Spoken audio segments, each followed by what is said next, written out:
और आप बताइए, शिक्षा मंत्री चुनाव जिताने की बात कर सकता है और शिक्षक ये नहीं बता सकता कि सिस्टम खराब है। आपको चुनाव जीतने से क्यों दिक्कत है भाई?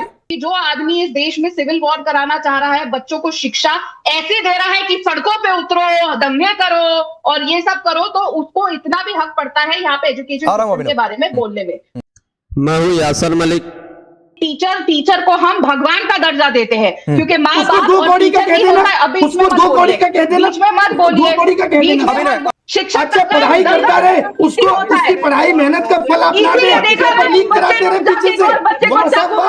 और आप देख रहे हैं अपना YouTube चैनल YS3 न्यूज।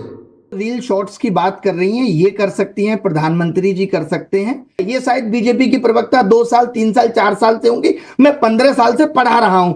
सोचिए, इससे ही इनकी मानसिकता का पता चल रहा है।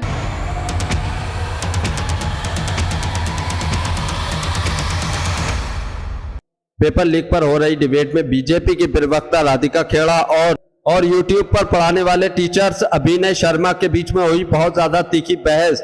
यहाँ पर वो बातें डिस्कस हुई जो अंजना ओम कश्यप ने बोली थी। बीजेपी के प्रवक्ता अंजना ओम कश्यप को कैसे बचाने के लिए यहाँ पर डिबेट में कूद पड़ी और तमाम सवालों के जवाब में सिर्फ अभिनय शर्मा को जो है दंगाई और भड़काने वाला कहती रही, जिसके बाद जो अभिनय शर्मा थे, जो YouTube पर शिक्षा देते हैं, YouTube पर पढ़ाते हैं, उन्होंने कैसे बीजेपी के प्रवक्ता की कलई खोलकर रख दी और सारी पोल पट्टी खोलकर रख दी। बहुत ज्यादा तीखी बहस हुई है, बहुत ज्यादा मतलब लड़ाई की नौबत आ गई थी इस डिबेट में। और कैसी कैसी बातें बीजेपी की प्रवक्ता ने अभिनय शर्मा के ऊपर इल्जाम लगाए, आप लोग जरूर देखकर जाइए। गोदी मीडिया का एंकर भी जो है जब राधिका खेड़ा बोल रही थी तो नहीं बोल रहा था, जब अभिनय शर्मा उसका जवाब दे रहे थे तो बीच बीच में कैसे बोल रहा था। उसके बाद गोदी मीडिया एंकर की भी धज्जियां उड़ाई गई। जो कंट्रोवर्सी चल रही है, अंजना ओम कश्यप ने जो तमाम यूट्यूब पर पढ़ाने वाले टीचरों को 2 कौड़ी का बोला था, उस पर देखिए कैसी बहस हुई है और बीजेपी के प्रवक्ता कैसे बचाने के लिए भी अंजना ओम कश्यप को बीच में आ रही है। आप लोग पूरी डिबेट देखकर जाइए, बहुत शानदार डिबेट है। और जो पेपर लीक हो रहे हैं और जो शिक्षा की व्यवस्था हमारे भारत में बनी हुई है, उस पर बहुत ज्यादा टेक्निकल तरीके से अभिनय शर्मा ने एक पॉइंट का जवाब दिया। आप लोग जरूर देखिए। यहाँ तो 22-23 लाख लोग बैठ रहे थे। तो मैं ये पूछना चाहता हूं कि फिर इतने साल से 2024 में आपने कहा कि अब पेपर लीक नहीं होने देंगे, तो ये व्यवस्था तो पहले से भी हो सकती थी ना। ठीक, तो मैं ये कह रहा हूं कि आप कितने एग्जाम्स में, भारत में तो एग्जाम्स भी बहुत है ना। आपने सुना होगा कि एक देश एक चुनाव, लेकिन आपने नहीं सुना होगा एक देश एक एग्जाम। सिस्टम में तो है नहीं। अब कल को जेई का पेपर होगा, तब आप वायुसेना का इस्तेमाल कर लेंगे। चीन में कोई एक बड़ा एग्जाम हो रहा है तो बात, यहां तो 10 साल में 89 पेपर लीक हो गए। 89 पेपर्स में अगर सिर्फ वायुसेना और आर्मी का इस्तेमाल करेंगे तो देश की रक्षा कौन करेगा साहब? अच्छा ठीक है, मैं राधिका से रिप्लाई लेता हूं।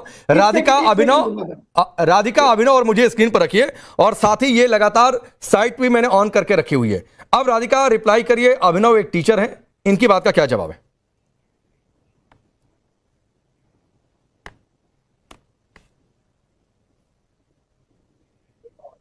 राधिका जी अनम्यूट कर लीजिए। आवाज मिल रही है? अब आवाज आ रही है। हाँ जी, थोड़ी देर पहले जब मैं आज सोशल मीडिया देख रही थी तो मैं इनको जानती नहीं, पर मैंने शायद इन्हीं का एक वीडियो देखा जिसमें ये बहुत धमका रहे थे और एक सिविल वॉर करवाने की कोशिश कर रहे थे। तो टीचर कम और ये लोगों को कह के कि इनके साथ बाकी, और एक और चैनल की एंकर है, वो मैं मानती हूँ कि वो एक जर्नलिस्ट है, तो चाहे वो किसी भी, जैसे कोई भी नेता किसी भी पार्टी से हो, तो ये जिस तरीके से बच्चों को पढ़ाने की जगह वहां पे भड़काने का काम कर रहे थे, किस तरीके से ये जो एग्जाम माफिया चलता है ना, ऐसे ही टीचर्स है जो बच्चों को पढ़ाने से ज्यादा रील बनाने में ज्यादा ध्यान देते हैं। तो मुझे नहीं लगता कि जो आदमी इस देश में सिविल वॉर कराना चाह रहा है, बच्चों को शिक्षा ऐसे दे रहा है कि सड़कों पे उतरो, दंगे करो और ये सब करो, तो उसको इतना भी हक पड़ता है यहाँ पे एजुकेशन सिस्टम के बारे में बोलने में। और ये मैं इस बात पे आपत्ति लेती हूँ कि आप उनको ऐसे इंसान को स्पेस दे रहे हैं। और बड़ी मजेदार बात है ना, राकेश जी, डिबेट शुरू होने के महज आधा घंटा पहले मेरे इंस्टाग्राम पे वो वीडियो आया था। बताओ, कमाल है। या तो आजकल ऐसी टेक्नोलॉजी हो रही है, सामने साक्षात वो आगे। मैं ढूंढ ही रही थी कि वो शख्स कौन है, और मैं कहूं तब से मैं ध्यान से देख रही हूँ, क्या ये वही है, ये वही है। तो रही बात की हमारी सरकार क्या कर रही है, और यहाँ पे पहले भी बोला जा रहा था कि ये सरकारें कुछ नहीं कर रही, मौलाना साहब भी बोल रहे थे, सब बोल रहे थे। अगर हमारी देश की सरकार देश के भविष्य के लिए कुछ नहीं कर रही होती तो देश की जनता, उन बच्चों के माता पिता क्या बेवकूफ है जो बार बार हमारे अंदर अपना मत दे रहे हैं, वोट दे रहे हैं और विश्वास दे रहे हैं। ठीक है। कि 12 साल से लगातार तीसरी बार नरेंद्र मोदी जी प्रधानमंत्री बन के आए हैं, क्योंकि इस देश की जनता अपने बच्चों का भविष्य उनके हाथों में उनको मानती है कि वो सिक्योर है। ठीक है, आपने अभिनव पर कुछ आरोप लगाए, अभिनव रिप्लाई करिए। वीडियो भी मैं देखती हूँ शायद। नहीं ठीक है, वीडियो सबने देखा होगा, किसी और चैनल की बातचीत यहाँ पर क्या करना, लेकिन जो अभिनव आप पर आरोप लगा उसका जवाब दीजिए। क्लास की बातचीत थी, ये अपनी क्लास में बच्चों को ठीक है, ठीक है, मैं उसी पर, आपने कहा अभिनव रिप्लाई कर देंगे उसका। कोई टीचर किसी भी बच्चे को दंगा करने के लिए सिखाने, ठीक है अभिनव, आरोप की आपकी भाषा टीचर के दायरे को पार कर गई थी। इन्होंने बड़ा गलत इंटरप्रेट किया है साहब। मैं इनको बता दूं, ये जो रील शॉर्ट्स की बात कर रही हैं ये कर सकती हैं, प्रधानमंत्री जी कर सकते हैं। मैंने 2016 में सरकारी नौकरी छोड़ के पढ़ाना शुरू किया था और रील शॉर्ट्स होते नहीं थे। 7 महीने में 10 लाख लोगों को गणित पढ़ा के जोड़ा था। 2012-13 में 10 से भी ज्यादा गणित की किताबें लिख चुका हूं। ठीक है, बात आती है कि जब 10 साल में 89 पेपर लीक हो जाएंगे, बच्चा जीडी का पेपर देने जा रहा है, उसको भगा दिया जा रहा है, तो शिक्षक क्या बोलेगा? शिक्षक के पढ़ाने की सार्थकता क्या है? और पहली बात, मैंने कोई दंगा भड़काने की बात नहीं की है। इससे पहले भी मैं 10 प्रोटेस्ट शांतिपूर्ण तरीके से कर चुका हूं और सरकार से अपनी बातें मनवा चुका हूं। खुद डीओपीटी साहब मिनिस्टर ने मुझे मिलने के लिए बुलाया और जितनी बातें उनके सामने रखी उसमें से बहुत सारी ठीक भी की। 2017 में सीबीआई जांच तक कराई पेपर की। तो मेरा कंट्रीब्यूशन रहा है। ये शायद बीजेपी की प्रवक्ता 2 साल 3 साल 4 साल से होंगी, मैं 15 साल से पढ़ा रहा हूं।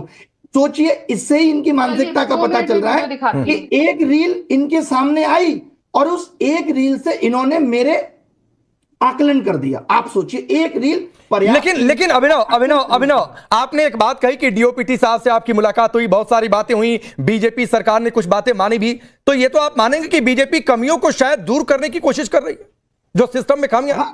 मैं वही, मुझे इस बात की खुशी हुई थी साहब, 1 साल पहले जो मैंने 5 बातें रखी, लेकिन मुझे ये नहीं बताया गया था कि ये 5 बातें 6 महीने के लिए मानी जा रही हैं। अब फिर से सिस्टम में वो खामियां आ गई। जब हम पिछली साल इस बात के लिए लड़े कि आप गलत सवाल पूछ के 100 रुपए वसूलते हो, आपने कह दिया अब नहीं वसूलेंगे, आपने 50 कर दिया, अब वापस आप फिर 100 ले आए, आप गलत सवाल पूछते हो। ठीक है अभिनय, एक राधिका रिप्लाई, आदिल भी जुड़ चुके हैं, उनका रुख करूंगा। मैं ये रिप्लाई, देखिए मैं हमेशा से, आप भी जानते हैं राकेश जी, कि मैं महिलाओं के सम्मान को लेके बहुत काम करती हूँ और मैं मानती हूँ कि किसी भी महिला को अपमानित नहीं करना चाहिए।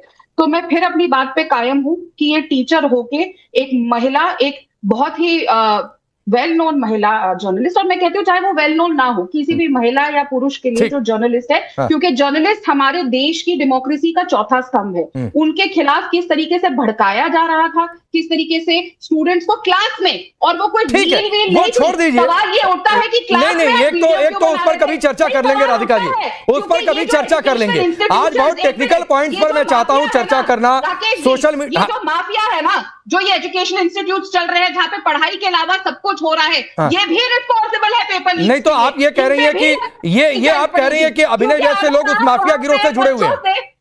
आप ये कह रही हैं अभिनय जैसे टीचर्स उस माफिया गिरोह से जुड़े हुए हैं। आपके भी बच्चे होंगे, माँ बाप अपने बच्चों को एजुकेशन इंस्टीट्यूशंस में इसलिए भेजते हैं कि उनको पढ़ाया जाए, ना कि वहां कोई उनको हिंसा की ट्रेनिंग दी जाए, ना कि उनको इस तरीके से सिविल डिसोबीडियंस करने की धमकी सिखाया जाए। आप बताइए, आप अपने गाड़ी कमाई का पैसा बच्चों को इतने महंगे महंगे एजुकेशनल ट्रेनिंग के लिए, इतने महंगे महंगे इंस्टीट्यूट में किस लिए देते हैं? तो मैडम ठीक है, मैं ये कह रहा हूँ ठीक है, मैं ये मानता हूँ कि कोचिंग सिस्टम ने बहुत कुछ गड़बड़ किया है इस देश में।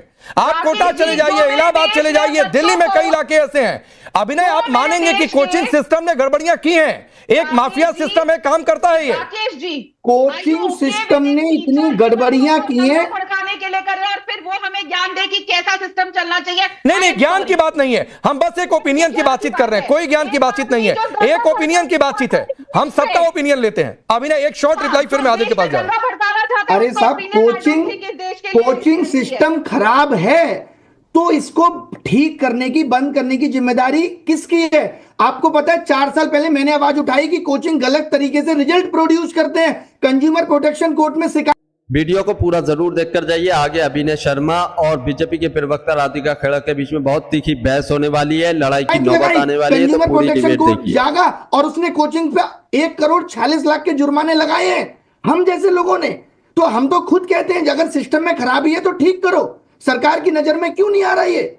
और आप बताइए, शिक्षा मंत्री चुनाव जिताने की बात कर सकता है और शिक्षक ये नहीं बता सकता कि सिस्टम खराब है। आपको चुनाव जीतने से क्यों दिक्कत है भाई? मेरे को दिक्कत नहीं है साहब, मेरे को दिक्कत इस बात से है कि मैं देश की समस्याओं पे क्यों नहीं बोल सकता। मेरा काम सिर्फ पढ़ाना क्यों है? नहीं सिखाएगा कि सड़कों पे उतरे, शिक्षक ये सिखाएगा कि पढ़ाई करे।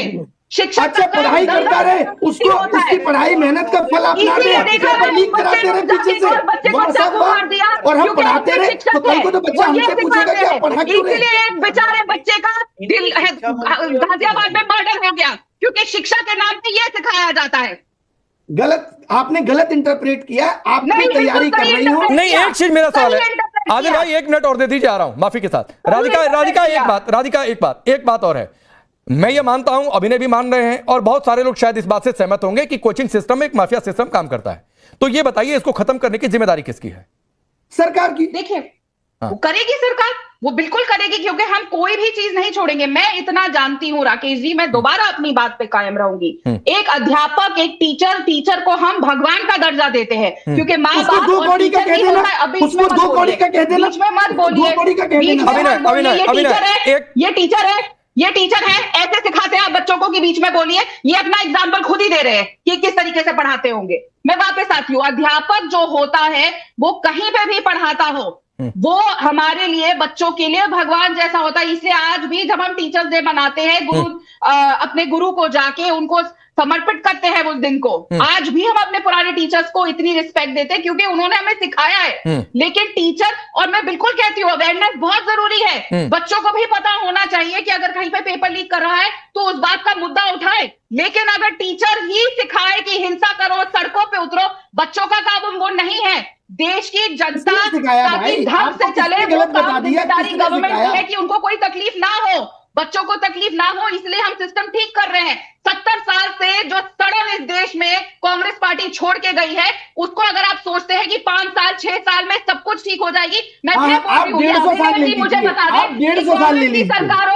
कांग्रेस की सरकारों में कितने अरेस्ट हुए, कितने चेंजेस। मैं जरा आदिल को यहां पर लेकर आता हूं। अभिनय 1 मिनट दीजिए, मैं आ रहा हूं सर आपके पास। आदिल, ये डिबेट जहां जा रही है, सवाल है, बीजेपी कह रही है कि विपक्ष उकसा रहा है छात्रों को, हम सिस्टम को ठीक करने में लगे हैं। अभिनय बतौर टीचर कुछ सवाल उठा रहे हैं, हालांकि उनकी भाषा को लेकर भी सवाल उठे।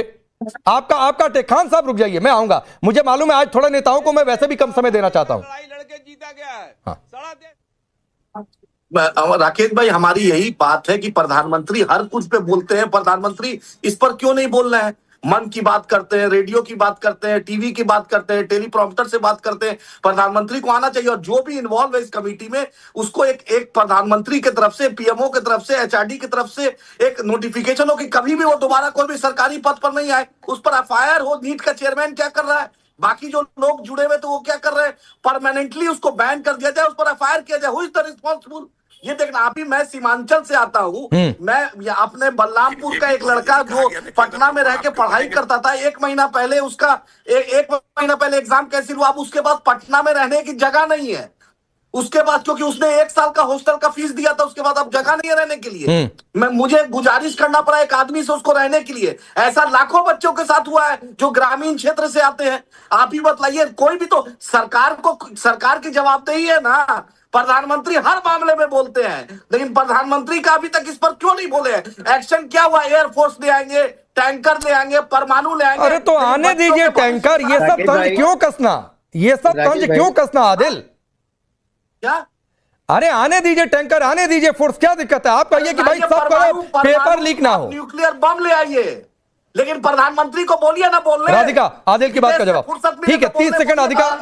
राधिका जी, हम बातें नहीं करते, हम ये नहीं कहते कि महंगाई इसीलिए नहीं बोलना है। जी आदिल जी, हम वो सरकार नहीं है जो ये कहती है कि महंगाई इसलिए बढ़ रही है क्योंकि लोगों का खर्च करना ज्यादा बढ़ गया। हम वो नहीं है जो महंगाई पे ये बोल देते हैं। आपका सरकार, अरे मैं आपके बीच में नहीं बोली ना आदिल जी, जवाब सुनिए। अभिनव शर्मा हमारे साथ जुड़ चुके हैं, जरा उनको भी स्क्रीन पर लाइए। बहुत बहुत स्वागत है अभिनव जी आपका टाइम्स नाउ नवभारत पर। Thank you. ये पोर्टल अभी तक मेंटेनेंस ही दिखा रही है, अभी तक लाइव नहीं हुई है सीबीएसई वाली री इवैल्यूएशन पोर्टल, ये अभी तक मैंने स्क्रीन पर रखा हुआ है।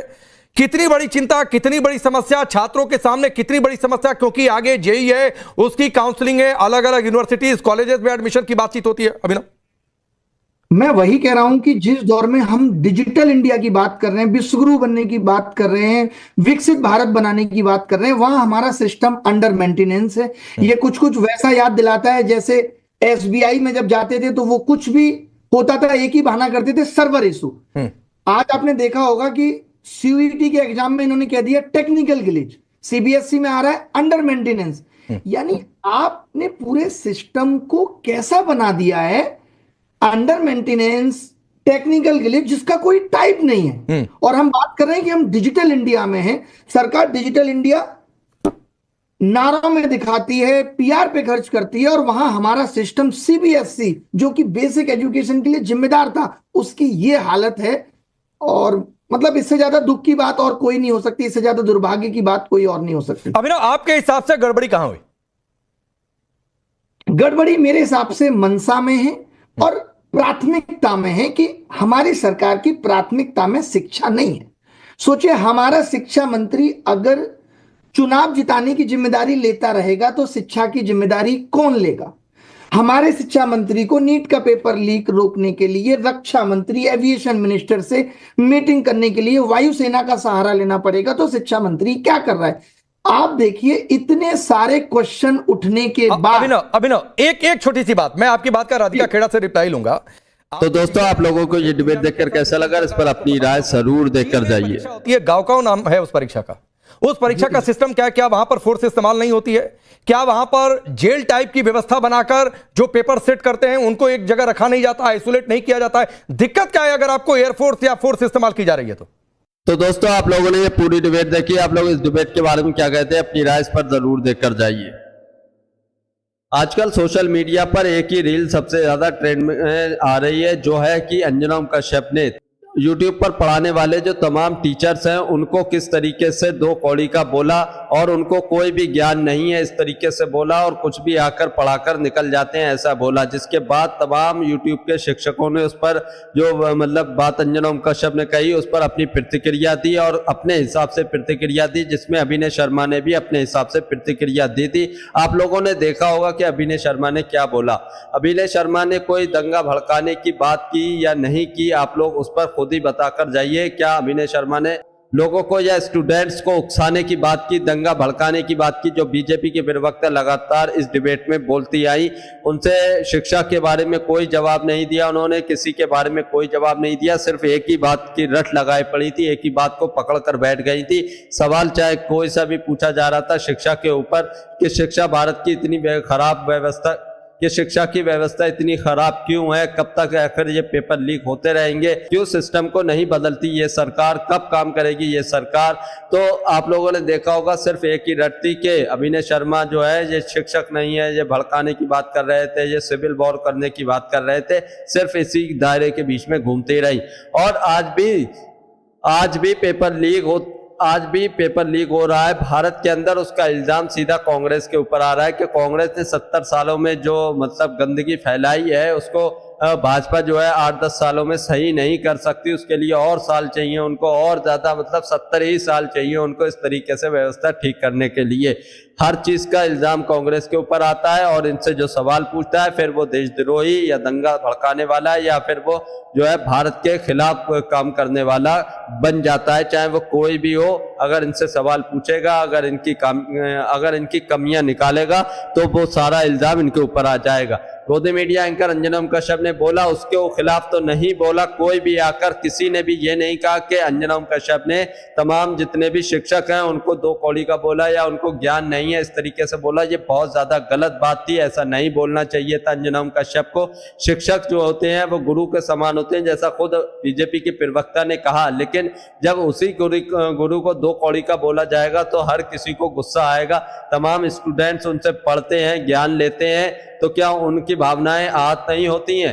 क्या शिक्षकों की भावनाएं आहत नहीं होंगी? क्या मतलब अगर उसकी प्रतिक्रिया में कुछ भी अभिनय शर्मा ने बोला तो इससे जो है बीजेपी के प्रवक्ता ने ये सीधा सीधा मतलब निकाल लिया कि वो जो है सिविल वॉर करना चाह रहे हैं, वो दंगा भड़काना चाह रहे हैं और महिला के खिलाफ बोल रहे हैं, महिला के सम्मान में नहीं बोल रहे हैं। आप लोग जरूर बता कर जाइए कि अभिनय शर्मा ने जो प्रतिक्रिया दी क्या वो गलत थी, नहीं देनी चाहिए थी, या फिर अंजना ओम कश्यप ने जो बोला वो गलत था, वो अंजना ओम कश्यप को नहीं बोलना चाहिए था, और कौन सी बात सबसे ज्यादा आपको गलत लगी उस पर जरूर बता कर जाइए। और जो बीजेपी के प्रवक्ता ने किसी भी बात का जवाब नहीं दिया, सिर्फ एक ही रट थी, कांग्रेस की गलती और अभिनय शर्मा दंगा भड़काने की बात कर रहे हैं। सिर्फ 2 सवालों में 2 बातों में पूरी डिबेट खत्म कर दी। आप इस पर क्या कहते हैं कमेंट जरूर करके जाइए। और जो मतलब हमारे देश की शिक्षा व्यवस्था बनी हुई है, जो आए दिन पेपर लीक होते जा रहे हैं, आए दिन करप्शन बढ़ता जा रहा है और कोई भी इसकी जिम्मेदारी नहीं लेता है, शिक्षा मंत्री भी इसकी जिम्मेदारी नहीं लेते हैं। यहाँ तक कि शिक्षा मंत्री ये मानते ही नहीं है कि पेपर लीक हुआ, जैसा कि नीट के पेपर में उन्होंने नहीं माना कि पेपर लीक हुआ। उसके बाद में जब सारा डाटा आया और सारी मतलब जब पूरे भारत में जब इसका मुद्दा उठाया गया तमाम शिक्षकों के द्वारा, स्टूडेंट्स के द्वारा और जो ईमानदार एंकर हैं उनके द्वारा, तब माना गया कि हाँ पेपर लीक हुआ है।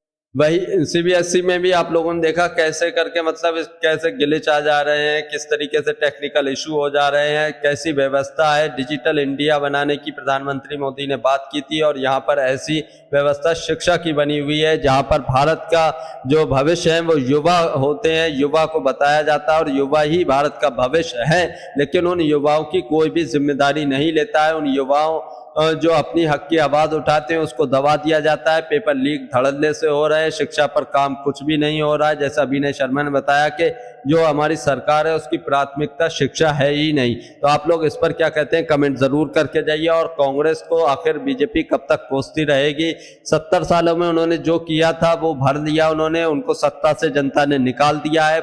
अब सत्ता में भाजपा को तीसरी बार जो है भारत की जनता लेकर आई है। अगर आप भी गोदी मीडिया का विरोध करते हैं तो हमारे चैनल YS3 न्यूज को अभी सब्सक्राइब कीजिए। वीडियो अच्छी लगी है तो इसको एक लाइक एक कमेंट जरूर करके जाइए।